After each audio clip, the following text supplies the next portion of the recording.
NDA सरकार का पहला बजट संसद में पेश होने के साथ ही विवादों से घिर गया है। विपक्ष से भेदभावपूर्ण बताते हुए सरकार पर हमलावर नजर आ रहा है।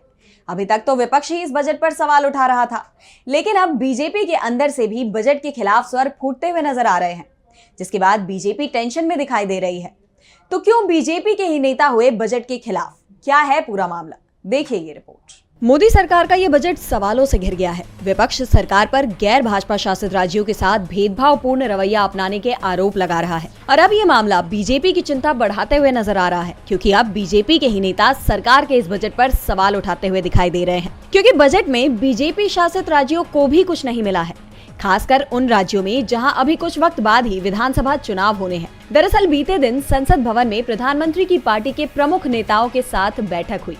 इस दौरान बीजेपी नेताओं ने ये मुद्दा उठाया, जिसमें महाराष्ट्र, हरियाणा, झारखंड और जम्मू कश्मीर के नेता शामिल हैं। लोकसभा चुनाव में पहले ही बीजेपी बहुमत से दूर रह गई थी। हालांकि पार्टी ने सहयोगियों के सहारे केंद्र में तो सरकार बना ली है, लेकिन अब 4 राज्यों में विधानसभा चुनाव भी होने हैं और ऐसे में गैर बीजेपी शासित राज्यों के साथ भेदभावपूर्ण रवैया अपनाने का आरोप जो विपक्ष लगा रहा है, वो बीजेपी पर भारी पड़ सकता है। बीजेपी नेताओं ने बैठक में अपनी चिंताएं जाहिर की हैं।